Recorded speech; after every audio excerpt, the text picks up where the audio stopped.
महाराष्ट्राचे आराध्यदैवत छत्रपती शिवरायांना अभिवादन करून परमपूज्य भारतरत्न डॉक्टर बाबासाहेब आंबेडकरांना स्मरण करून हिंदू हृदय सम्राट स्वर्गीय शिवसेना प्रमुख बाळासाहेब ठाकरे यांना अभिवादन करून आजच्या या कार्यक्रमासाठी उपस्थित असलेले या विभागाचे लाडके लोकप्रिय आणि खरे काम करणारे खासदार, कारण आता काही जण काय आपला रूम बदली करून इकडे आले म्हणून त्यांना आम्ही स्थानिक समजतो, पण स्थानिक खासदाराची व्याख्यामध्ये बसणारे खासदार असे आदरणीय मिलिंद देवराजी, मंचावर उपस्थित असलेले सुशीलाबेनजी, या विभागाचे लोकप्रिय माजी नगरसेवक, माझे सहकारी बंधू आदरणीय दत्ता नरवणकरजी, वंदनाताई गवळीजी, मंचावर उपस्थित असलेले आमच्या नरवणकर वहिनीजी आणि आमचे स्नेही, ते नेहमी म्हणत असतात की भाऊ जरा हा निर्णय 2-3 महिने अगोदर कॉर्पोरेशनला घेतला असता तर माझाही भला झाला असता, असे समाधान सरवणकरजी,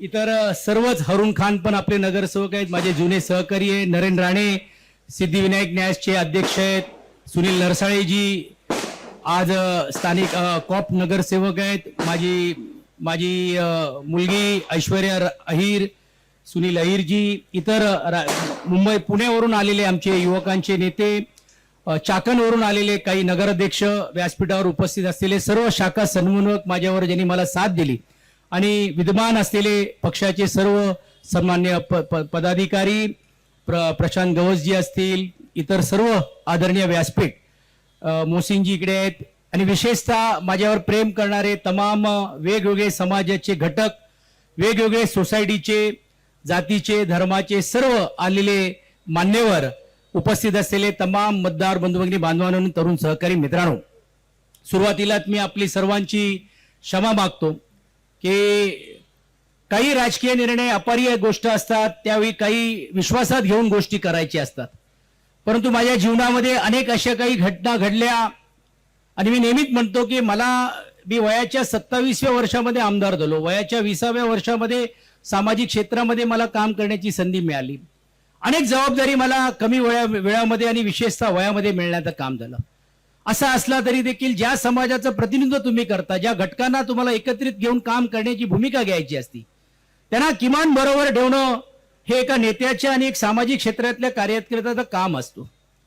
एक भूमिका मी 2019 साली घेण्याचं काम केलं, त्यावेळी माझ्यावरती खूप टीका आरोप झाली, पण असं असला तरी देखील या वरळीकरांसाठी आणि विशेषतः समाजातला एक घटक ज्याला काहीतरी इकडे घडवायचंय त्याला आपण साथ द्यायची का विरोध करायचं, आणि एक त्या दूरदृष्टिकोनातून भूमिका घेण्याचा प्रयत्न मी केला. ही भूमिका ज्यावेळी मी आज नवीन होऊन घेण्याचा प्रयत्न केला त्यामध्ये निश्चितपणे माझा स्वार्थ आहे असं काही लोक ज्यावेळी म्हणतात, तर त्यावेळी मी छाती टोकून सांगतो की हो, हा माझा स्वार्थ आहे, परंतु माझ्यापेक्षा माझ्यावरती अवलंबून राहणारा महाराष्ट्रातला कान्याकोपऱ्यामधला जो घटक आहे, जो समाज आहे, जो वंचित आहे, जो उपेक्षित आहे, त्यांच्या स्वार्थ आहेत आणि त्यांना न्याय मिळवून देण्यासाठीच ही भूमिका आज आपण घेण्याचा प्रयत्न आपण करतोय. राजकारणामध्ये काही जी गोष्ट असतात, ठीक आहे, आरोप प्रत्यारोप करण्याचं काम करतात, काही लोकांना असं वाटते की इकडे दुसऱ्या पक्षाकडनं आले तर ते चांगले होतात, आपल्याकडनं गेले तर ते नालायक होतात, ठीक आहे, त्याच्यामध्ये मी जात नाही, परंतु ज्या उपेक्षित असलेल्या समाजाला न्याय जर आपल्याला द्यायचा असेल तर आपल्याला राजकीय जीवनामध्ये, सामाजिक क्षेत्रामध्ये जर काम करायचं असेल तर आपल्याला काही भूमिका हे ज्यावेळी पटत असतात तर त्याला साथ दिली पाहिजे, काही वेळी पटत नसेल आणि ते वारंवार चर्चा करून, वारंवार बोलून पण त्यातला काही जर बदल होत नसेल तर आपल्या जीवनामध्येच काहीतरी बदल आपण करून घेतलं पाहिजे, या भूमिकेतून मी काम करण्याचा प्रयत्न केला. कालपर्यंत तुम्ही बघितलं असेल की मी एका शहराचा अध्यक्ष होतो, मी मिलिंदजींनी उल्लेख केल्याप्रमाणे 7-7 विभागाची खात्याची जबाबदारी पार पाडण्याचं काम केलं. असं असलं तरी देखील मी कुठे अपमानित होऊन घेऊन, कुठे भूमिका घेऊन असं राहिलो नाही.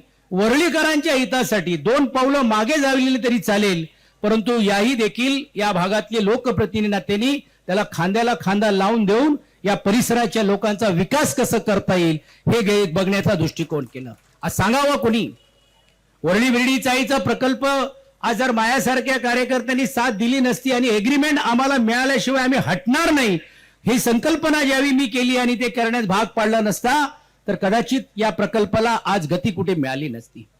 2013 साली ज्यावेळी मी जर राज्याचा गृहनिर्माण मंत्री होतो आणि पहिली जिजामाता नगरची एलओए मिलिंदजी आपल्याला आठवत असेल की त्रिके केला जात होता.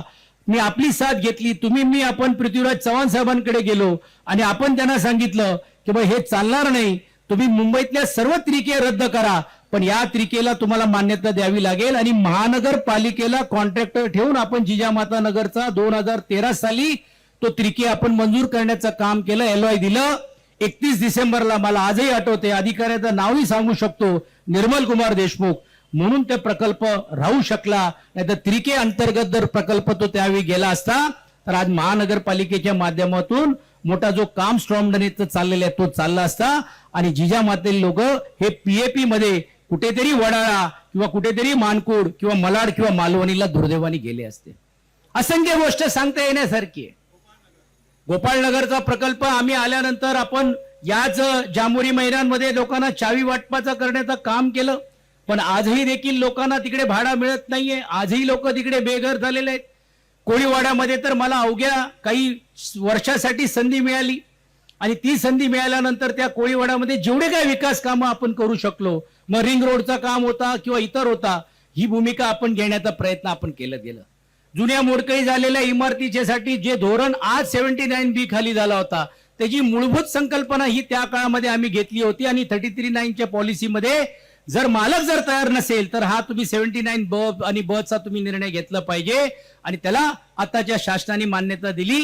कालच मला सांगण्यात आनंद होतो आणि मी भाग्य समजतो की माझ्या उपसभापती पदावरती मी बसल्यानंतर माझ्याच उपस्थितीमध्ये तो बिल पास झाला आणि अनेक लोकांनी जे भाडेकरूंना जो न्याय मिळत नव्हता, आता 79A आणि B आणि C मध्ये मी विनंती केली होती एक आमदार या नात्याने की तुम्हाला कोर्टाच्या भरोश्यावर राहू नका, कायद्यामध्ये तुम्हाला बदल करावा लागेल. आणि शासनाने ती दखल घेतली. याच अधिवेशनामध्ये तो बिल आणला आणि जुन्या मोडकळी झालेल्या या पूर्ण मुंबई शहरातल्या इमारतींना दिलासा देण्याचं काम हे मला वाटतं या सरकारने आणि आमच्या सरकारने करण्याचं काम केलं. हे मी यासाठी सांगतो, काही वेळी काही लोक सांगत असतात की अनेकांना भरपूर काय दिलंय, मग अजून काय पाहिजे. परंतु एक लक्षात तुम्ही ठेवलं पाहिजे, जी जबाबदारी माझ्यासारख्या कार्यकर्त्याला दिली ती प्रामाणिकपणे पार पाडण्याचं काम केलं. आज इकडे पुणे शहरातले लोक आलेले आहेत, आज त्यांनाही देखील तुम्ही विचारू शकता. चाकणमधून लोक आलेले आहेत, पुणे जिल्ह्याचे 21 विधानसभेमधून लोक सकाळी मला येऊन भेटून गेलेत. RMMS मध्ये आज मोठ्या प्रमाणावरती मिलिंदजी सत्कार होता. 4,500-5 हजार लोक आज तिकडे त्यांना भेटून मग मी इकडे आज येतोय. तिकडे देखील होता. ही का झालेली आहे, का जुळली गेलेली आहे? कारण या प्रत्येकांच्या सुखादुखामध्ये एक संपर्क प्रमुख या नात्याने त्यांना साथ देण्याची भूमिका मी घेतली. पक्षाने जबाबदारी दिली तर पक्षाला रडगाणा करण्याचं काम केलं नाही. वेळ आली तर पदरातले 2 पैसे खर्च करून त्यांना साथ देण्याचं काम केलं. आणि 2 विधानसभा जी आम्हाला मिळाली होती त्यात एका विधानसभेमध्ये चाकण सारख्या भागामध्ये पक्षातल्या सर्वोत्कृष्ट जास्त मतदानाने जर कुठचा आमदार निवडून आणण्याचं काम केलं असेल तर 52,000च्या आघाडीने आज बाबाजी काळे म्हणून घेऊन त्या आमदारांना आणण्याचं काम केलं. आणि म्हणून या जबाबदारी दिल्या तर हे काहीतरी अंगावर ओढून करून घेतलं नाही. माझ्या मुलीने ती प्रतिक्रिया दिली. आज सामाजिक क्षेत्रामध्ये ऐश्वर्यासारखी काम करते, पण कधी आम्ही हट्ट धरलं नाही जसं इतरांनी बाल हट्ट धरलं की माझ्या भावालाच मिळालं पाहिजे, मला मुलालाच मिळालं पाहिजे, मला बहिणीलाच मिळालं पाहिजे, पण आम्ही कधी भूमिका घेतली नाही. सुनील अहिर या भागाचे या अगोदरच नगरसेवक होते. 5ही नगरसेवकांनी सांगावं की या नगरसेवकाच्या महानगरपालिकेमध्ये एक नगरसेवकांना निवडून आणण्यासाठी तन मन आणि धन देऊन निवडून आणण्याचं काम करत असताना तुमच्या मतदारांच्या माध्यमातून मी फिरलो असतो. आणि म्हणून मला वरळीकरांना सांगायचंय की एक नवीन झेप घेण्याचा मी प्रयत्न करतोय आणि यासाठी घेतोय. आज इकडे तुम्ही बघितलं असेल, मला काही पत्रकारांनी विचारलं की तुम्ही तर सेक्युलर आहात, मग आज तुम्ही या पक्षात आल्यानंतर काय? मी कालही सेक्युलर होतो, आजही सेक्युलर आणि उद्याही सेक्युलर राहील. कारण स्वर्गीय बाळासाहेबांचा विचार आहे की इथल्या इतर जाती आणि धर्माचा द्वेष करायचा नाही, सर्व जाती धर्माच्या लोकांना न्याय देण्याचा प्रयत्न करण्याची भूमिका घेतलेली आहे. आणि तोच कानमंत्र आज आदरणीय एकनाथ शिंदेजी घेण्याचा प्रयत्न करतायत. मिलिंदजी, तुम्ही पहिले पुढे गेलात, तुमच्याच कानमंत्र घेऊन मी तुमच्या मागे येतोय असं कोणाला गैरसमज होऊ नये. परंतु तुम्ही गेल्यानंतर पण ही जी भूमिका जी तुम्ही आपण घेतण्याचं काम केलेलं आहे, ह्याच्या मागचा हा हेतू आपल्याला काय मिळाला, तुम्हाला काय मिळाला किंवा मला काय मिळालं नाही, या जनतेला आपण काय देऊ शकतो, या भावनेतून मला असं वाटते तुम्हाला आणि आपल्याला मिळून दोघांना काम करावं लागेल. आणि आज आपण मिळून शपथ घेऊया की या वरळीकरांच्या भागातले अनेक प्रश्न असतील जे रखडलेले आहेत, ज्याची सुनवाई होत नाही, या शहरातले आणि विशेषतः या दक्षिण मुंबईमध्ये आणि दक्षिण मध्य मुंबईमधले जे लोकांचे समस्या असतील, आज एक भाऊ नाही 2 भाऊ तुमच्या मागे उभे आहेत. पूर्ण ताकदीने तुमच्या या पुढच्या विकास कामाला पण देखील गती आम्ही आणून दिल्याशिवाय आम्ही राहणार नाहीये. आणि ही गती देत असताना अनेक समस्या जी आजही प्रलंबित आहेत त्याला सोडवण्याचं काम हे आपण केलं पाहिजे. आजची पण देखील ही सभा किंवा ही बैठक किंवा हे आयोजन आपण जांभुरी मैदानमध्ये पण घेण्याचा प्रयत्न करत होतो, पण तिकडे चिखल खूप असल्यामुळे आपण इकडे केलं. तुमच्या सर्वांची गैरसोय 8:30-9 वाजेपर्यंत अजून लोकांचे फोन येत आहेत, येणार आहेत. मी आपल्याला एवढंच नम्रपणे सांगू इच्छितो की या परिसरातल्या लोकांना आज पोलिसांचा प्रश्न जे आहे, पोलिसांच्या घराचा प्रश्न हे जर आम्ही मांडला नसता तर तो कॅबिनेटमध्ये मंजूर झाला नसता. अर्थात लोकप्रतिनिधी या नात्याने त्यांनी देखील साथ देण्याचं काम केलं, हे मी खोटं नकारणार नाही. पण तो मुद्दा मी मांडला की गिरणी कामगारांना जसं घर दिला जातो, मग पोलीस जो कर्मचारी जो आयुष्यभर यांनी आपला घालवला आहे त्या पोलिसांच्या कर्मचाऱ्यांना घर का देत नाही आणि पुनर्बांधणीमध्ये त्याचाही समावेश केलं पाहिजे. गिरण्यांच्या चाळीच्या बाबतीतला प्रकल्प आपण पुढाकार घेतला आणि आज सेंच्युरी मिल क्वार्टर असेल, दिग्विजय मिल क्वार्टर असेल, एनटीसी मध्ये मिलिंदजी तुम्हाला आपल्याला पुढाकार घ्यावा लागणार आहेत आणि ते देखील प्रश्न आम्ही हाताळण्याचं काम केलेलं आहे. मी नक्कीच आकर्षित झालो. आज एकनाथ शिंदेजींचे माझे संबंध हे काय आज नव्हते. मला आठवते की मी ज्यावेळी मंत्री होतो त्यावेळी ते एका विधानसभेचे आमदार म्हणून माझ्याकडे क्लस्टरच्या बाबतीत यायचे. आज श्रीकांत शिंदे आणि माझे काही संबंध आजचे आहेत अशातलं नाही. आम्ही या अगोदर देखील पक्षाच्या कार्यक्रमासाठी आम्ही दोघं एकत्रित काम करत होतो. त्यांनी मला आग्रह काय आजच धरला अशातलं नाही. 24ला पण मला त्यांचा प्रेमाचा आग्रह होता, महानगरपालिकेला पण माझा त्यांचा प्रेमाचा आग्रह होता. पण मी त्यांना भूमिका घेतली की ज्यांनी मला साथ दिली आणि ज्यांच्यामुळे मी आज इथपर्यंत हे घेतोय आणि माझ्यामुळे जे इकडे निवडून आलेले आहेत अशा लोकांना आपण ऐन वेळी सोडणं हे योग्य होणार नाही आणि म्हणून ती भूमिका घेतली नाही. पण आज नवीन जिद्दीने नवीन जोमाने मी आज भूमिका घेतोय आणि ती भूमिका घेत असताना वरळीकरांची साथ मला पाहिजे. आणि आज तुम्ही बघितलं असेल की मिलिंद देवराजी हे काही मतांनीच दुर्दैवाने ते त्यावेळी निवडून येऊ शकले नाही, पण त्यावेळी त्यांना साथ नव्हती. पण मिलिंदजी आता वरळीची जागा काय तुम्हाला आम्ही देणार नाही.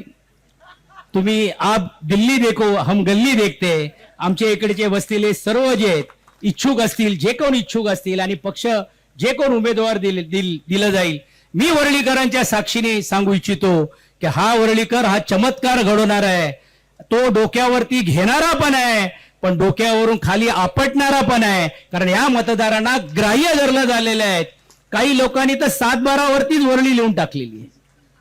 अरे मी पण वरळीतूनच निवडून आलोय.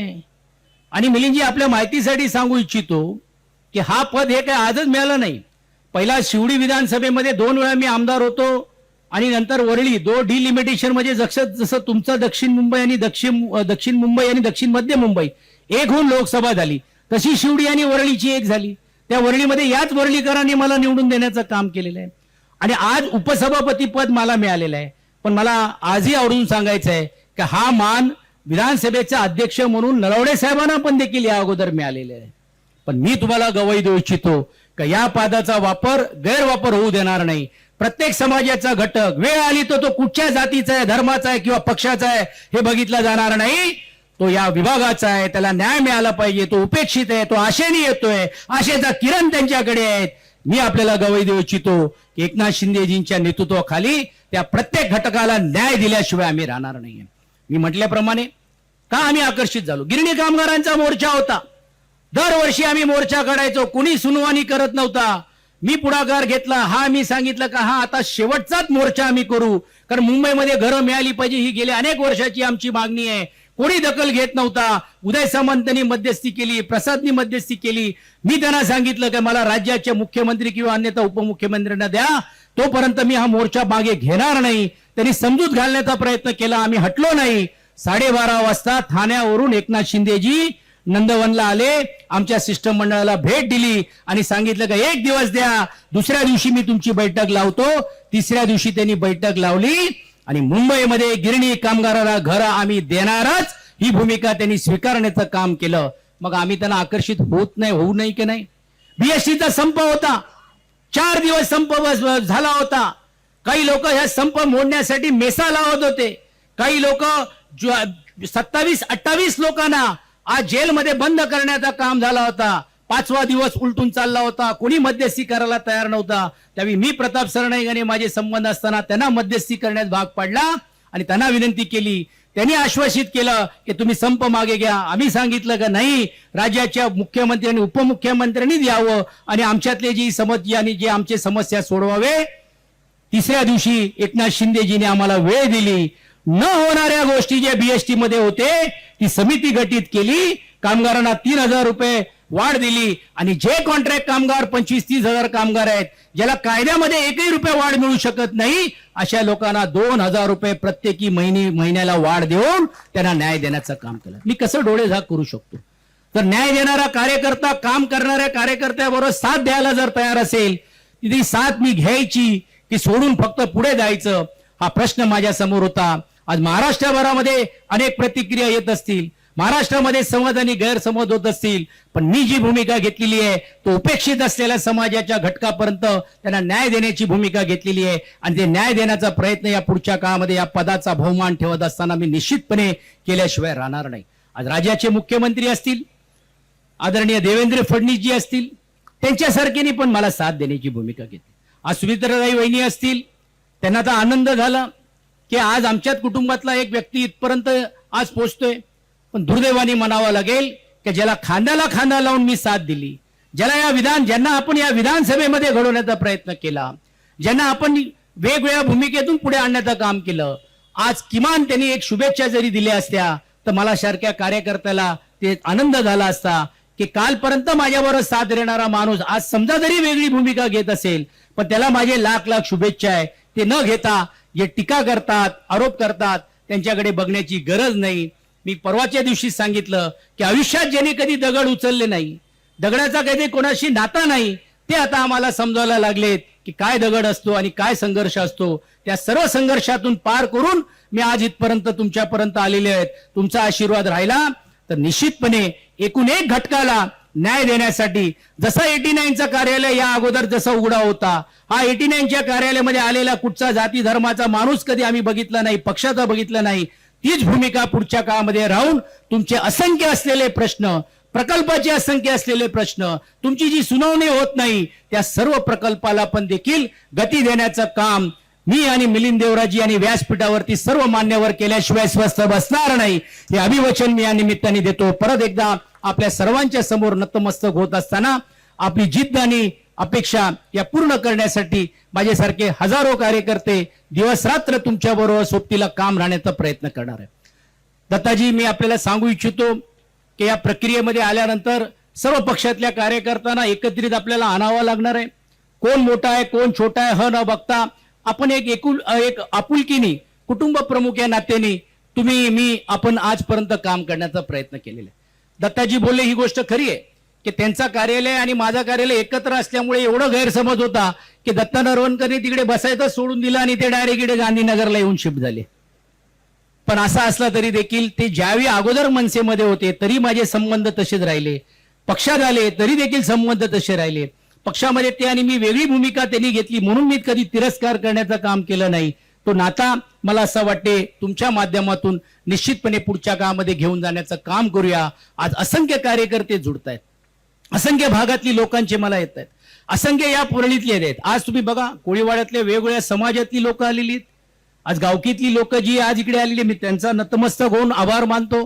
सोसायटीचे सर्व सन्मान्य पदाधिकारी आलेले आहेत, तेलुगू समाजाची लोक आलेली आहेत, मुस्लिम समाजाची लोक आलेली आहेत, म्हणजे मागासवर्गीय समाजाच्या बौद्ध पंचायत शाखेतली जी लोक आलेली आहेत, म्हणजे असा कुठचाही घटक नाहीये जो आज या प्रेमापोटी मिळालेला आहे. मी आपल्याला सांगू इच्छितो हे पद मला मिळालेलं नाहीये, हे पद हे तुम्हाला मिळालेलं आहे. त्या पदाचा वापर तुम्हाला करून घ्यायचा आहे. तुम्ही किती माया मागे लागतात त्यापेक्षा मी तुमच्या बरोबर येऊन तुम्हाला सोडवण्याचं काम, प्रश्न सोडवण्याचं काम मी निश्चितपणे करीन. मी एकच गोष्ट बोलून घेऊन मी सांगतो, थांबतो की पद बदली झालेलं आहे पण तो व्यक्ती तीच आहे. कधी हाक मारा, एक लहान भाऊ या नात्याने सदैव तुमच्या हाकेला साथ देण्याचं काम मी आणि माझे सर्व सहकारी केल्याशिवाय राहणार नाही, हा आत्मविश्वास या निमित्ताने मी व्यक्त करतो. आणि महायुतीतले पण इतर घटक, आज भारतीय जनता पार्टीचे पण पदाधिकारी आलेले आहेत, आज राष्ट्रवादी काँग्रेस पक्ष, शरद पवार गट असतील किंवा अजितदादा गट असतील, ही मंडळी आलेली आहेत. म्हणजे सर्व पक्षातली जी लोक पण देखील प्रमुख लोक आज इकडे जे आलेले आहेत त्या सर्वांचा मी व्यक्तिशः आभार मानत असताना तमाम जनतेचा देखील मी आभार मानतो आणि आपली साथ ही काय माझ्यासारख्या कार्यकर्त्यावरती राहील अशी अपेक्षा मी या निमित्ताने व्यक्त करतो आणि थांबतो. धन्यवाद. जय हिंद, जय महाराष्ट्र.